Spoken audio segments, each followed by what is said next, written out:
touch them as children? To deny one thing is to affirm another. Isn't their scorn an attempt to assert the truth of whatever philosophy propels them?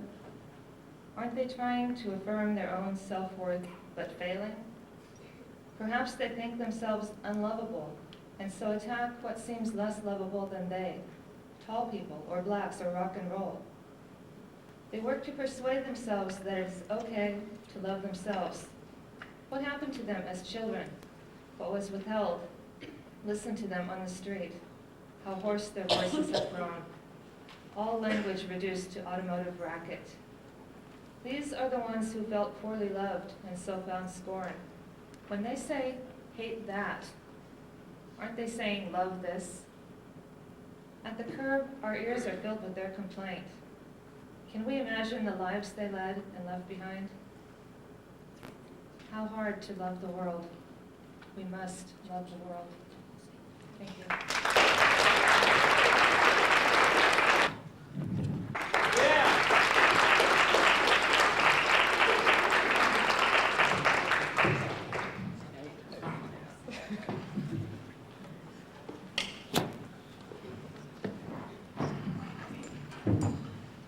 I'm also a pretty good microphone arranger.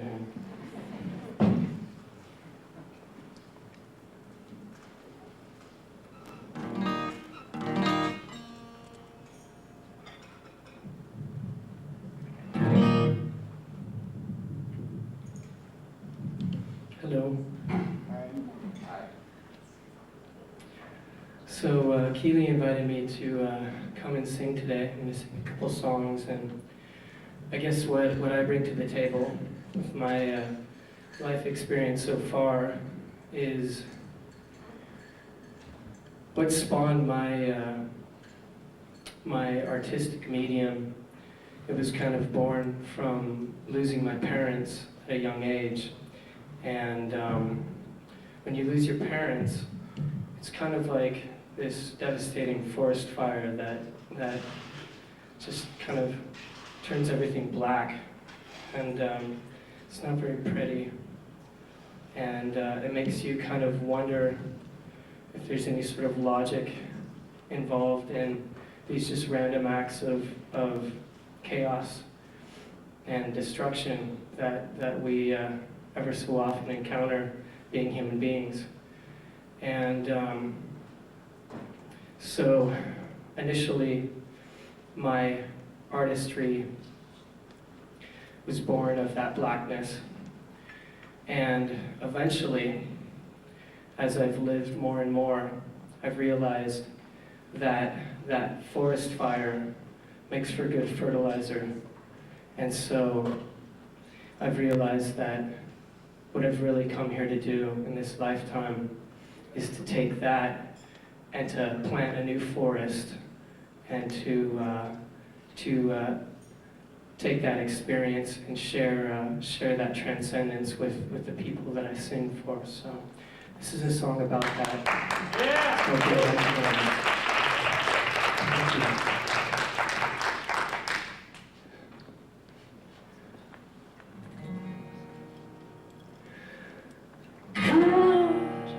I wanted to hurt you, to make you a man, and take back your breath.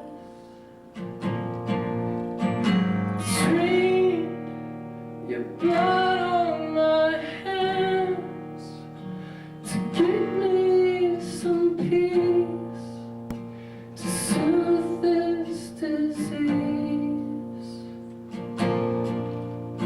I lived with a terrible monster, scared me to death. It takes so much trust to keep breathing when God takes your breath. God, you're such a boy, a frustrated child, and I've got no pity, yeah.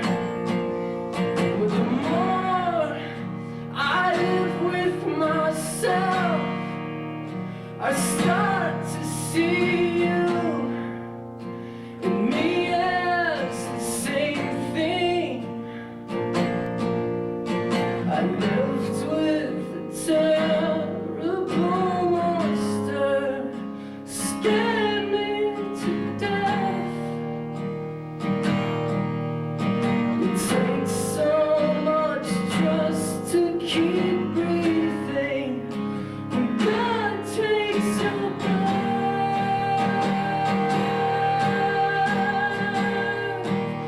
So bring back the guns, little boy,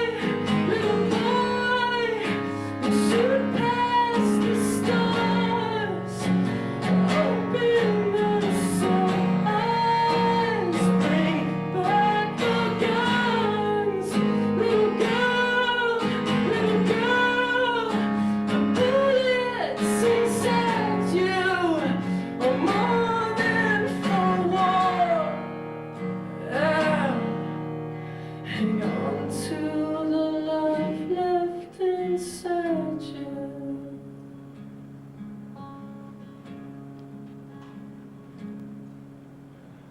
God, I'm glad you survived. I'm glad you could come back to sleep in my bed. With all these bullets between us, I'm glad there's still room in your hands for love. So bring back the guns, little boy, shoot past the stars. Open those eyes, bring back the guns, little girl, the bullets inside you are more than for war. So bring back the guns, little boy, the bullets inside you are more than for war. Hang on to the love left inside you, whatever you do.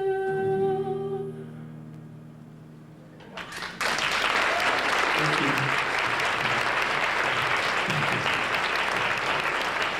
I'm gonna sing one more song for you, and it's about finding that catharsis and the hope of learning to love yourself and give that love to other people. It's called Gold Oasis.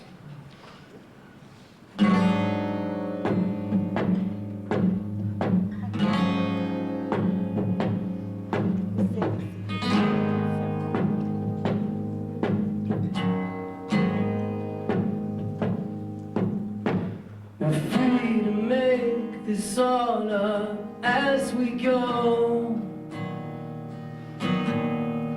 What makes it so difficult to do that? Punch drunk beneath these Jesus skies. Boys and girls in endless beaten lifetimes. And now to finally live, to finally move free, to walk into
Thank you very much.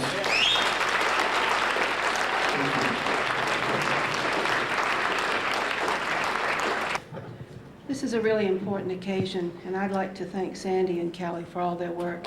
This is a special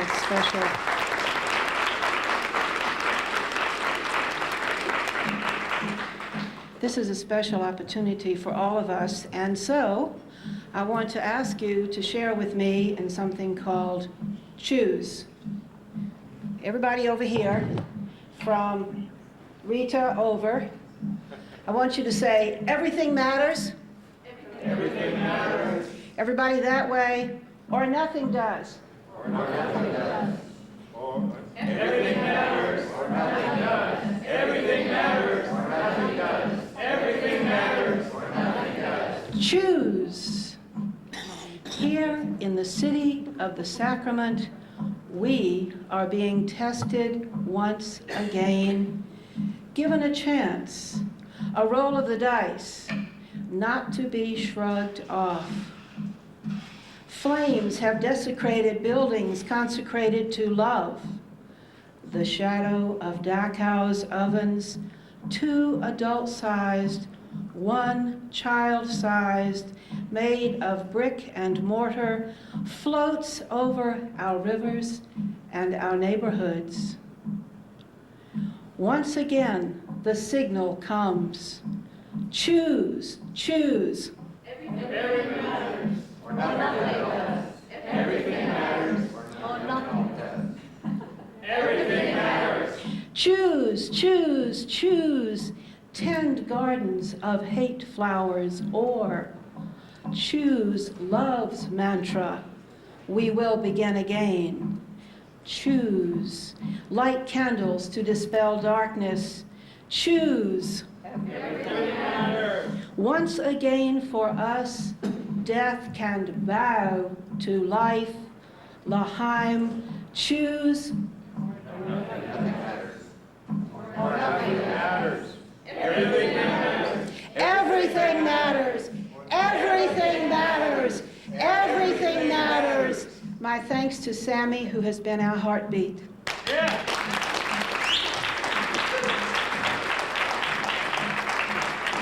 Missing with their missiles. You know, I take this type of slap and trap personal because it affects the persons who look like me, and you, and you, and you. A facsimile transmitted on tainted TVs. Every day, images of me wrapped with blankets of negativity. I mean, our situation is bad, real bad. It's sad. Try not to get mad with the growth of social cancers. We've had it up to here, here, and here, and here, and here. You see, we'll search the deep waters, the sands, the many motherlands for our names and stories told through our truth's tongues. And we're not your USDA beef to be butchered on federal and state funding chopping blocks because they don't care what happens on our blocks. Did you hear me? We're not livestock to be rounded up behind bars where our hands can't write, where our feet can't run, where our mouths can't speak. And the league says you're signing American contracts in my name, and that's the same game played again. And again, we pretend it didn't happen. And again, we pretend it didn't happen. And we're blamed for not voting in order not to vote for you. Got no shame in your game, and that's a lame representation of being human on your part. We need to spark this like a dynamite stick in a nuclear warhead factory, the one you don't and won't know about. Until now, pow! But this ain't a gun, or a bomb, or a chemical warfare agent being shot, dropped, or spread like plagues. This is the truth, which we use to teach each one and all, I and I. It's a new revolutionary mind frame fallout, and all got caught and bought out. The shrapnel is colliding against your skull and soul and skin. Then begin to bend the man-made rules of men that sit on self-appointed pedestals with stools. You damn fools. The thought of sucking on your own tricks makes you drool in pools. pools for the poor and the dark and the non-English speaking, and women to fall in, drown in, make no sound in. The three-colored pimp drowns his sorrows with our sorrows, created from peaks of our alienation. He robs the blind in the mind. He hands out dynamite sticks instead of reparation checks. His conservative texts catch a wreck on my neck, and I'll bet you dead presidents that he won't let us act on the affirmative tip. Tip, tip. He only wants my exploitable assets and negativity. He blames we for the hostilities, the hate, the hurting that runs through the trenches and strands of his stolen land. Diarrhea on a derailed runaway train. Diarrhea on a derailed runaway train. But he can't fade our brains to black. We bounce back with the reaction of our healing, our healing, our healing. No more lists, no more whips, no more camps, no more invisible slavery, no more scapegoats, no more bombings, no more burnings, no more victims. We will not be downplayed by master agendas with eyes on us. Hate's fangs still drip, and it makes me sick, it makes us sick. But we have to fight it so we can fix it. So we can fix it. So we can fix it. Thank you. Go ahead.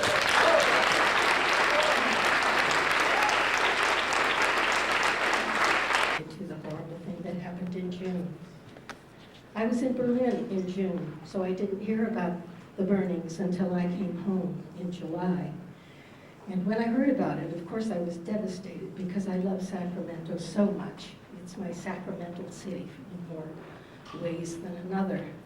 And when I spoke to my friends in Berlin, one of the young men said to me, "May I come and play a benefit?" And I said, "Of course." He called me this morning from New York City. He said, "I'm on my way. I don't have much money, so I'll cross the country by rail or bus." But he'll be playing in San Francisco and Berkeley, and I hope to present him here in Sacramento.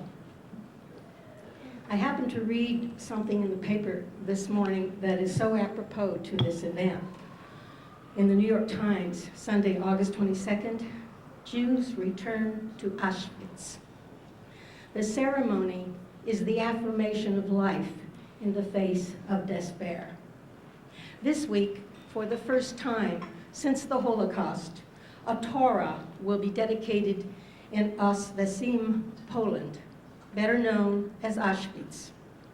Jewish boys from Poland and Great Neck, New York, will join the dedication at the Auschwitz Jewish Center, and the last Jew in Oświęcim will be reunited with his brother from Great Neck. The ceremony is the affirmation of life in the face of despair, says Fred Schwartz, founder of the Auschwitz Jewish Center Foundation. His group is restoring a synagogue and creating exhibits so visitors can learn about the vital community of 7,000 Jews who once lived there. There is a beautiful book called Beyond Lament, Poets of the World Bearing Witness to the Holocaust. It was 9 years in the preparation and the collection of the anthology by a woman on the East Coast who does not happen to be Jewish, but I was honored to have been included in this anthology, which I would like to read for you now when I put my glass down.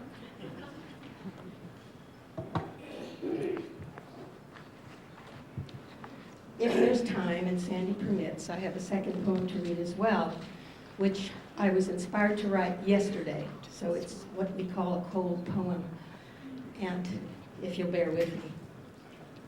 The sky was not a friendly place. Kitty Felix's heart walks slowly down the road and speaks of days she spent at Auschwitz with her son. They brought us here in cattle cars when I was 17, and liberation clanged against a wild and wooden dream. A bit of bread is all we're fed, there was no water here. I bathed in urine to be clean and slept on planks stacked high in rows of threes, where just beyond and triple-decked were slats of wood with holes the size of moons, where lucky ones relieved themselves when they could not. Uniforms absorbed the warmth of urine down the leg. We ate the snow and stole the rations from the dead and hid among the thousands brought to die with millions dead. We slept in darkness where the stench was stinging to my nostrils, never calm. My mother saved my life by stacking bodies over mine. Typhus deafened me. The commandant had pierced my ears to make me hear.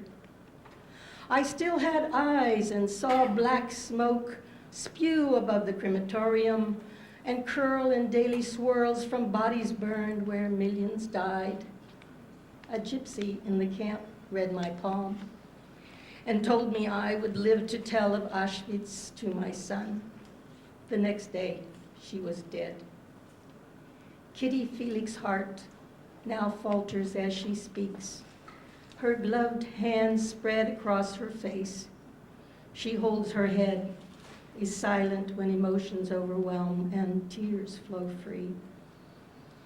Kitty Felix's heart now walks in shadows from tall birch that whisper as she speaks of days she spent at Auschwitz to her son. He holds a stick and pokes the ashes of remains they see but cannot comprehend. This pile of human bones, once brothers, sisters, friends. Kitty Felix's heart has lived, now walks and talks of Auschwitz with her son.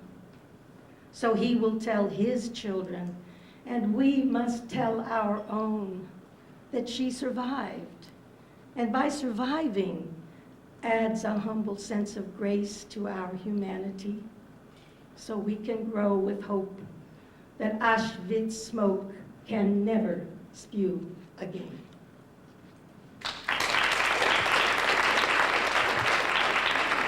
This poem was written 500 years ago, 7 years ago, 700 years ago.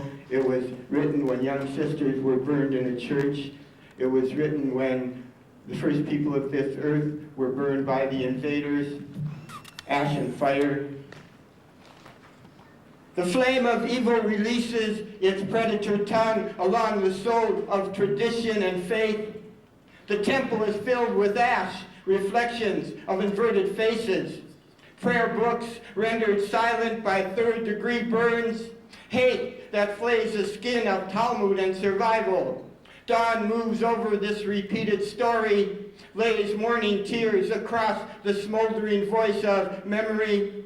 Nights of broken glass and burning, Jews turn to clouds of smoke. The unborn never remembered, scorched remnants of a Sabbath shawl. The shattered reflection of tradition exaggerates darkness. Elongated visions of death return unfamiliar images. Jagged pieces of the puzzle reinstate a mystery of survival. Night explodes with proclamations of doom and the end of hope. Today, we reclaim the memory of our people, their suffering, our suffering. We reclaim the voices of children who never were, generations uncounted. We reclaim life and responsibility. Inscribe this evil flame across the sky and earth. Expose its roots, seeker of breath that would grow silently beneath our lives. Today we reclaim memory, past and future, where sisters and brothers flourish in the hard wind of freedom, the soft breeze of understanding. We reclaim our Creator, our desert journey, embracing ashes that find peace within caring hearts. Today we reclaim the burden of reclaiming, which is not a burden, but a winged feather. We reclaim our mirrors, uncovering surface that reflects continuation, face of our souls, face of our ancestors, face of our children, face of our survival and hope. And you know what? We kill for race, ethnicity, for color, for sex, for gender. We're all born the same, but that gets changed after that by hate. Race is a lie. Race is a lie, a sty in the eye, keep you high on the fly, the double knot tie that binds us, control minds us, the guy assigns us to circles of myth that keep you dizzy, putting your myth stake into random hearts, including your own. Deep below our tender coats, we are red blood rivers, coursing defiant rock beds and dangerous curves that throw us surprises without prejudice. We're all born the same. We start breathing. We all die the same. We stop breathing. In between, we suffer various inhumanities based on melanin content, bank account content, ascribed status content, the whole dictionary of labels that seeks to set the path of some chosen few because they have the power, they think, because they have the riches, they think, because they are the chosen, they think. They forget the link we have in birth and death. They have amnesia of oppressive ancestors and the inheritance of hate. They continue to spend freely without conscience. We are the unreality of reality, the fairy tale that has drifted far from the elder's tongue, their embracing wisdom. We have covered their console with layers of discontent, random murder, genocide, suicide, the free ride at another's expense, making them past tense, feigning justice, defense, and vengeance for vengeance. The never-ending circle of retaliation. We be the flag-waving nation rejecting infestation of our pre-dawn relations. We present the mask of United Nations to hide our backs turned on sisters and brothers. How long can we last in this prison cast of our vicious past? A dark cave where we slave for a golden grave, hoping the words, hoping the worms only devour the so-called underclass, forgetting we're under the same thunder, the same dirt we all swallow, listening for survivor footsteps who come to eat the same earth that waits to dance with their tangled feet. Race is a lie, we lie in the lie to defy the all-seeing eye. We seek others to blind, to serve our misperceived own kind, pay others no mind.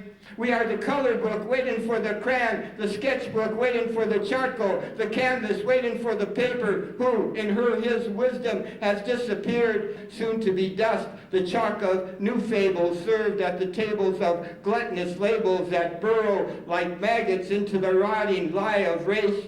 Living corpse of walking dead. We turn on each other when bones are clean and there's no one else to blame, because we're all the same. Ain't that a shame? We forget our name, and that race is a lie. Thank you.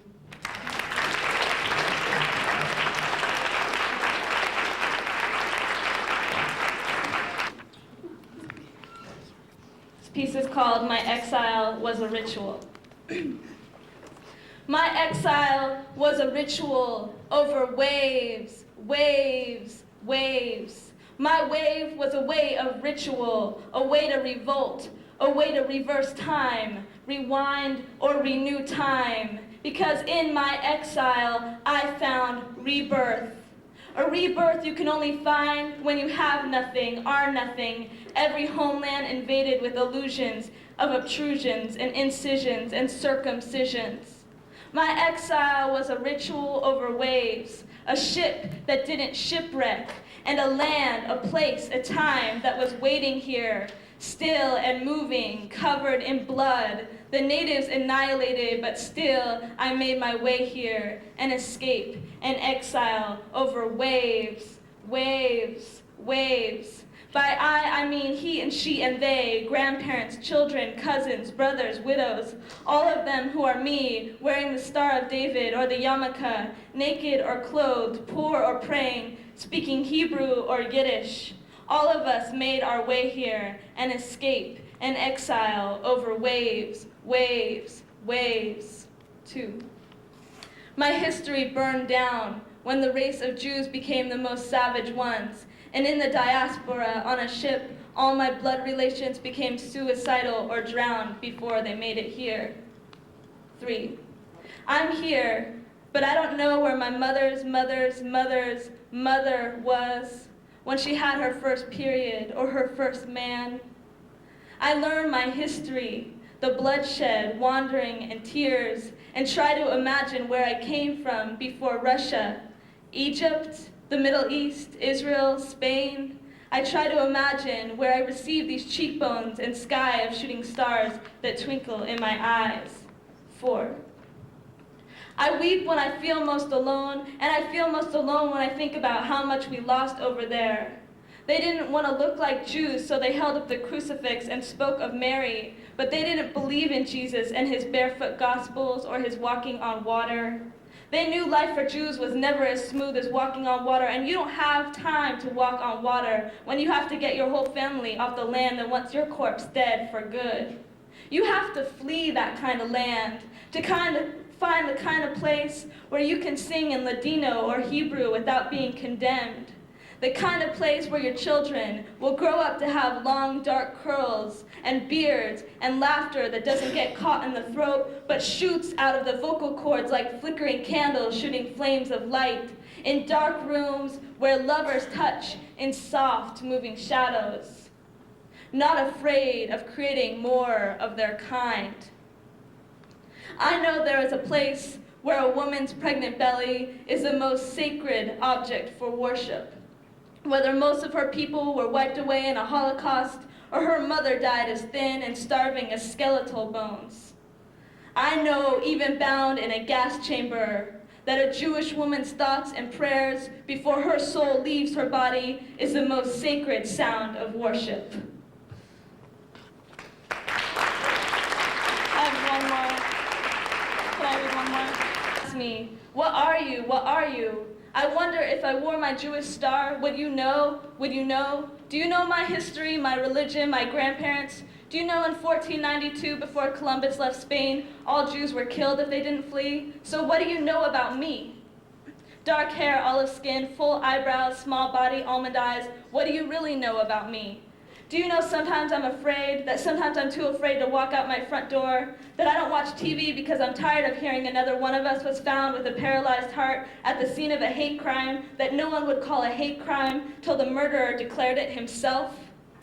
The white neo-Nazi supremacist just happened to kill the Filipino postal worker. He just happened to enter a Jewish community center with a machine gun. He just happened to end up there. It was totally arbitrary. Just as it was when Matthew Shepard's body was found, his body loved only by men. It is no wonder sometimes I am afraid to walk out my own front door, and why sometimes I am afraid to wear my Jewish star.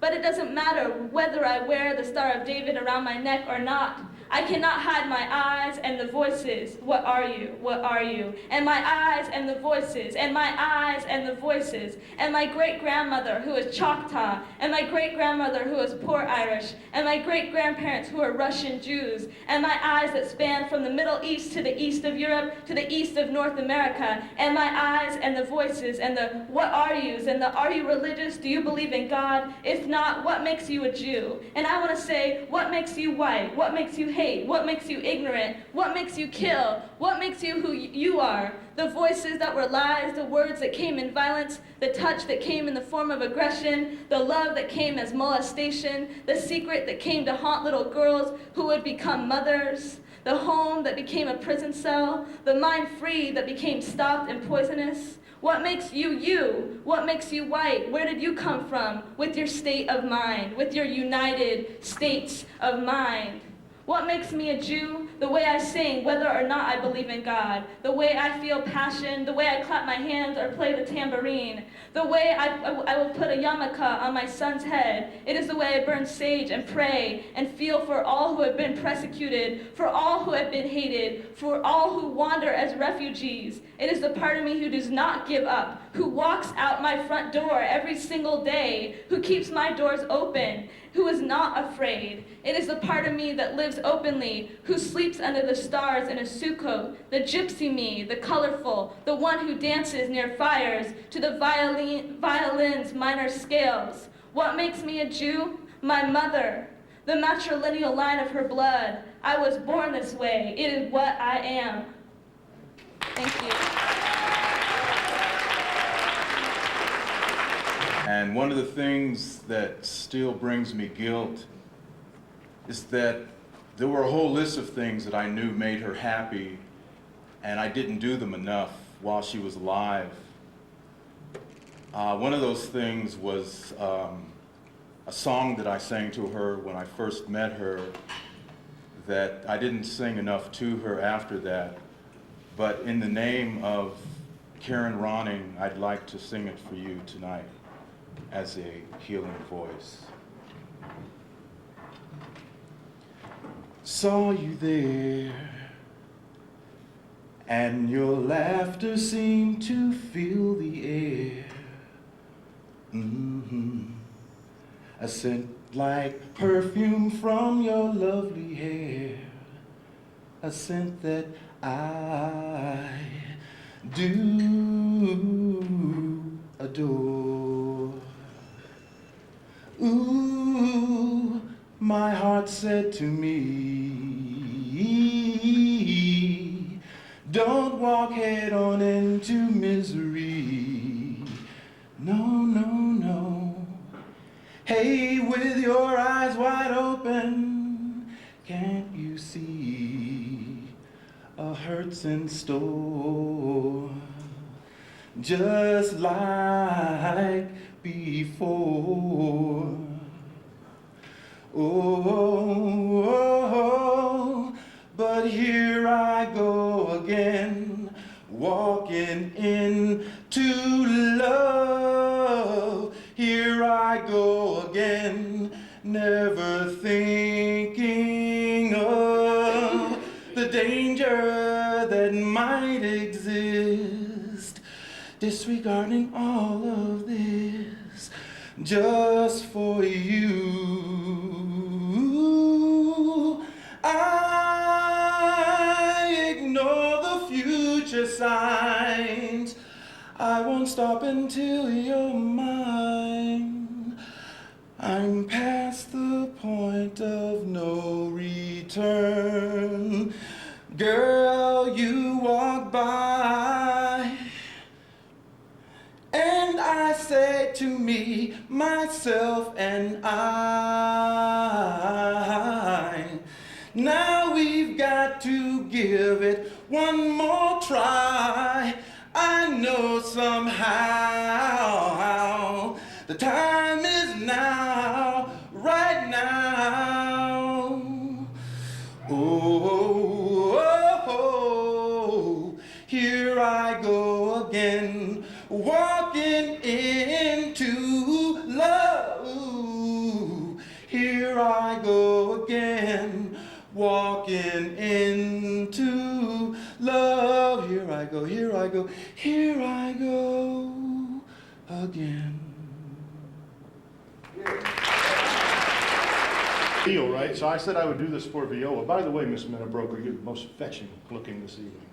How good to see you out and about. If I mispronounce anything, just holler the right word out like that. All right? Is that a deal? Okay. Prayers on the third night of Hanukkah. Silence all afternoon. Solitude. For an hour or so, a walk in the chill air to Indian Rock. A climb and scuffle to the top. From that ancient outcropping, the hills rush like rivers down, down, down into the ink of the Great Bay. Nearly winter, the light is thin as a shaving of ancestral bone. Pause, breathe, feel the holiness. It's a knowing of the oldest sorrow, an intricate comb of honey and tongues, bitter herbs and a long, long memory. Our people have always done this, taken our gaping hearts from inside our ragged robes to God's altar above the floor of Canaan, rocking on torn heels, rocking, rocking in rhythms we know but do not understand. It is our sorrow, but not ours alone. The day pales. Time to race downhill for home. Time to light the fire on the 8-fingered menorah. Take the candles from their gaudy box. 4 candles, 3 for the third night, and 1, the shamus, to light them all. The candles slip into the upstretched hands of pink Jerusalem soapstone, and each one becomes a prayer. I cover my head and wave my hands as the light falls, lighting the overseer, the shamus, who lights them all. In this moment, we enter the temple, huddling with the women, the old men, the crying children, the toothless, the lame, the stubborn tribe that will not die, repudiates the darkness with one small lamp to keep the prowling, howling beasts at bay. There is nothing, no army, no weapons, no visible angels or fearless young men, only enough oil to last one night as the runners rush forth to the corners of the wasteland. The wind takes them across freezing sands. Their legs will harden, their feet will bleed. Abject humility is the stone of the temple. Our souls are bound over to the will of our fate. Late night in the frigid face of utter fear, we draw close, our terse bodies encircling the young ones, the women drawing gowns and scarves against tears, the old men chanting the Torah over and over, and miraculous, the lamp will burn and burn and burn. Prayers will be answered. Grief will turn into incredulation. Our spirits will rededicate. At home in my simple room, night has fallen. I light the lights against the gloom of the late 20th century, against my own dark dread. Lord God, King of the universe, I will sing. Bring help to the world. Forgive our enemies. Mend our ways. Give me the strength to do unto others as I would have them do unto me. As I would have them do unto me. Bless the fragile rose, the vulnerable old, the dove, the lily, the unruly infant. Bless those who betray me and those who have saved me. Bless the belabored earth and the fouled waters. Let me learn from my painful, perfect lessons. All have prepared me to light this lamp against cold and damp and dangerous times. An imperfect Jew, neither devout nor virtuous, but alive with the quiver of faith I cannot comprehend. I throw myself into your deep and starry night. I pray for peace and humbly thank you for these lights. To the chief musician, for I've heard the slander of many. Fear was on every side. While they took counsel together against me, they devised to take away my life. But I trusted in thee, O Lord. I said, thou art my God. Psalm 31, the book of Psalms, a psalm of David. To those who hate, do you really believe you have stopped my breath of prayer? I pray for strength to love those who afflict me with their hatred, those who manifest their dark seed by violence against the Yeladim. Do you really believe that burning wood, shattering glass, blowing apart stucco and brick will make me tremble in fear? I've worshiped my God inside Beth Shalom. Praise the Almighty inside B'nai Israel, transcended earthly coils within the loving grasp of Knesset Israel Torah Center. Do you really believe you have stopped my breath of prayer? I grew up 2 miles from the North Valley Jewish Community Center, was bar mitzvahed less than 2 blocks away. Oh, Beaufort, the Yeladim you so courageously shot are the sons and daughters of the playmates I grew up with. My elderly mother has manned the reception desk at RJCC. I have my own 16-year-old daughter who, but for a few small twists of fate, could easily have been the child counselor you so valiantly shot. I have a precocious toddler enrolled at Shalom School, a toddler who might have been the precious young one who now fights for his breath today. I've got news for you, haters, so hear this well. My mother is the woman you shot. My 16-year-old is the one who bled. My toddler is the one who fights for his breath, and I will breathe for him as I did in prayer yesterday, and I will breathe by his side tomorrow. Such is the world of the Jew, you see, all one within our God, one under God's wondrous heaven, one pulse, one breath, us all, and you. My Hebrew name, Akiba, recalls the tale of a great rabbi who, when wrapped by his enemies in our parchment so dear, our Torah, then lit on fire to slowly and painfully move from this life up to God's heaven, was heard to utter, though the parchment may burn, it serves only to set the letters free. Do you really believe you stopped my breath of prayer? I fear nothing. Nothing other than failing my duty in the eyes of my God. But how do I fulfill this duty when the task calls on me to uplift those who would oppress me? Uplift these empty, clouded spirits, uplift them to the very seat of the Almighty. I call upon dead ages to ask dying questions. Each of us, within each of us, testify to our wholeness. This is a transcendental truth.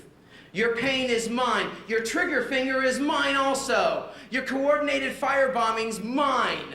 Let me fill you up with the Spirit of my Lord. All love, acts of loving kindness, forgiveness even in the midst of your pain, your anguish, and in the midst of mine. I've seen your racist calls before. These are warnings to me, genetically inbred, cells historically engineered to an inner alarm activating my need to produce more love, more understanding, more unqualified forgiveness. We are not awestruck by your cruelty. We are dumbfounded by your ignorance. And that breeds fear. Fear turns to hate, a hate that lingers within you until you can stand it no more. Then it's time to kill Jews. This empty-headed garbage is recycled at factories your pathetic souls maintain to oppress you further. Shed the plastic wings of that horrific scheme. These antiquated ethics have no place in today's world and will soon have you believing that the earth is flat and that women healers are witches to be burned at the stake. Shed the plastic wings of that horrific scheme and come with me. Together we will transcend this bullshit that torments you from this earthly realm. Travel, I tell you, through layers of mystical wonder, only to at last reside together within the awesome power of all being. Do you really believe you have stopped your breath from me? From ignorance to fear to hate? What is it that you wish to know about me?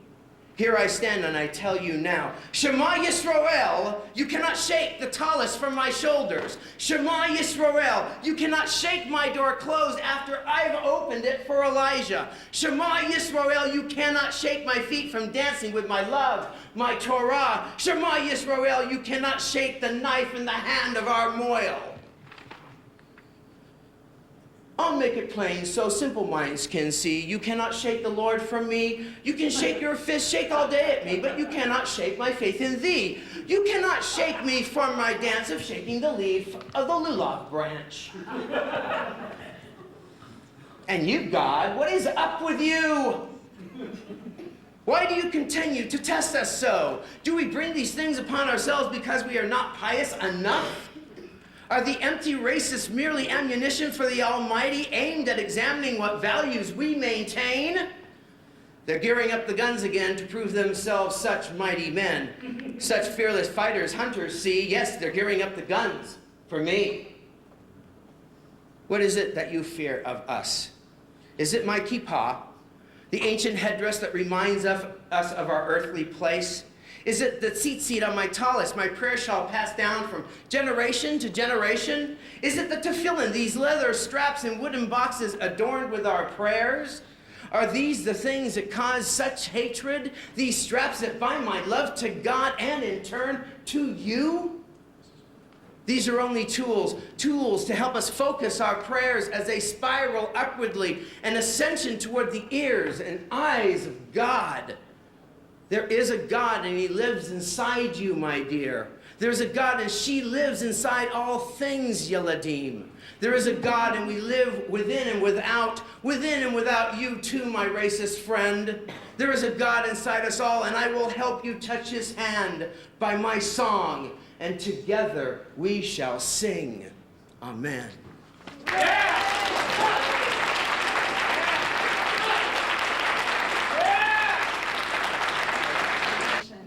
Which I think speaks to all of that. Imagination. In the Holocaust survival literature, prisoners are constantly getting beaten up with clubs, getting smashed with clubs, battered, pounded, broken, until they're taught the lesson of the camps. To be alive is punishable by death. This happens everywhere and at all times. The testaments are vivid, but in all the stark photographs, I've never seen a picture of the clubs. In the museums, I've never touched an artifact. We have the pictures of the stiffened dead in the trenches, yes, but not the clubs that put them there. We've seen the Lugers and those terrifying, snarling Alsatian dogs, and the whips, the hanging posts, the chimneys, but not the clubs. Of course, they were made of hardwood, the sort so dense that flesh is irresistible. Forest ash, birch, apple, oak, probably. And did they actually manufacture them as Nazis manufactured all the grim necessities? And were they smooth and polished then, like the canes and crutches you see everywhere after a war? Or were the clubs more local opportunities, foraged after, fallen Polish branches, unstripped of bark and craggy with knots? And just as there was skin made into lampshades and hair they used to make carpet slippers with, just so were the clubs later saved and used into other useful items, toy shovels, pencils for the children, tiny Hummel figures, little disguised totem souvenirs of Jews and gypsies, politicals and homosexuals. And might the SS have traded in such things, had they thought of them after the war? Though these were men of minuscule imagination, given monstrous opportunity to wield it. Totems, though, yes, carved folk figures of the dying and the dead. What better way to show what they have done?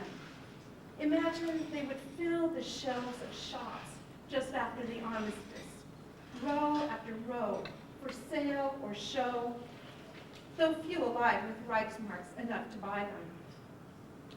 But the rough clubs, the barky, naughty ones that did the most damage, that smashed and maimed and murdered, what of them? Kindling, probably, then ashes up the chimneys, wind-borne, then nothing but soft soot on the foreheads of the children as they trudged off to school. Questions, questions and suppositions, and now they sit in front of us, the children, at their desks, hands folded, and what can we teach them? Imagination is a terrible gift, cultivated accurately.